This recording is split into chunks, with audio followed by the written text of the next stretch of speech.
دو حدیثیں حضور کی ایسی ہیں، دو حدیثیں کہ حضور کی 5 لاکھ حدیثیں نہ بھی نہ ہوتی تو وہ دو حدیثیں کافی تھیں۔ 5 لاکھ حدیثیں انہی میں سے نکل آئیں گی اگر وہ دو سن لو۔ پہلی حدیث آقا علیہ السلام نے فرمایا انما الاعمال بالنیات، سارے عملوں کا دار و مدار نیتوں کے اوپر، جتنے بھی تم عمل کرو گے وہ سارے عمل صرف نیتوں سے دیکھے جائیں گے اور کچھ بھی۔ چاہے تم 100 حج کر لو،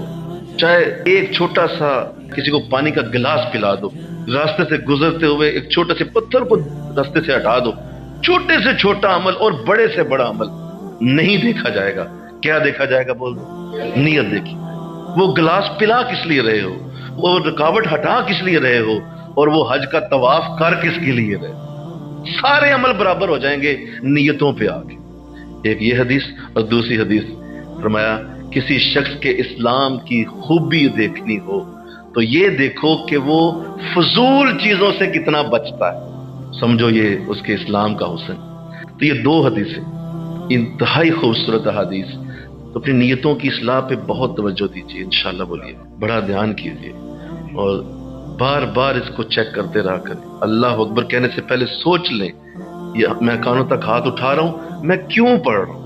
آخر وجہ کیا ہے، اور بار بار دیکھیں کہ میں واقعی ابھی اللہ کی رضا کے اوپر ہوں یا نہیں، اور اگر نہیں ہوں تو رکیں، ابھی اللہ اکبر نہ بولیں، آپ رک جائیں، پہلے اس رضا کو ٹھیک کر لیں کہ میں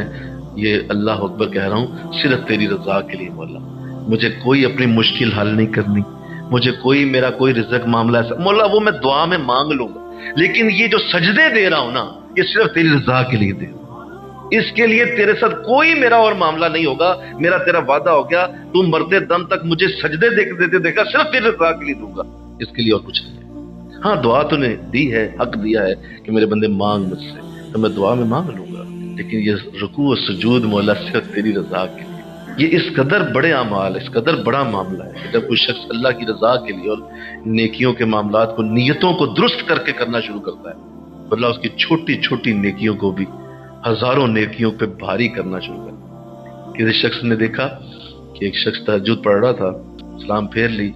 کہا حضور بڑی سعادت کی بات ہے، مجھے بتائیے کب سے اللہ نے توفیق دی ہے؟ جی ماشاءاللہ بڑی سعادت ہے مجھے، بچپن سے پڑھ رہا ہوں میں تہجد۔ تو جب یہ کہا نا تو ساتھ ہی مسکراتے ہوئے انہوں نے جواب دے دیا، میں کہا اس لیے میں نے پوچھا تھا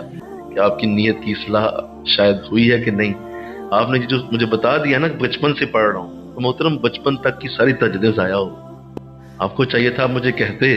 کہ اللہ کی رضا کے لیے پڑھ رہا ہوں، لہٰذا اپنی نیت درست کیجیے، کسی کو اس کا نیت کا انداز اس طرح بتائیے کہ صرف اللہ کی رضا کے لیے کر رہا ہوں، جب تک کر رہا ہوں، جب سے کر رہا ہوں اللہ قبول فرما لے، تعداد بتا دینا اور اس کا وقت بتا دینا، سمجھ لو کہ اس لیے بتا رہے ہو کہ اب اگلا بندہ تمہارے لیے دل میں محبت پیدا کرے اور اس کے لیے دل میں عزت آئے کہ محترم تو بڑے پکے نمازی، تو اس سے محفوظ رہو، یہ شیطان کا بہت بڑا جال ہے، کسی صورت بھی اپنی کسی عبادت کو کسی اوپر ظاہر نہ ہونے، کسی کو نہ علم ہو کہ آپ کیا کر رہے ہیں، اس لیے کہ اسی سے تو ریاکاری پیدا ہوتی ہے، اور وہ چاہتا ہے کہ یہ لوگوں کے ساتھ تعریف کے لیے انداز بنائے تاکہ میں اس کی عبادت کا تیا پانچا کروں اور اس کو اڑا کے رکھ دوں، جتنی بھی اس نے کی تھی وہ ختم ہو جائے، تو اللہ اس سے محفوظ کر لے، آمین کہو۔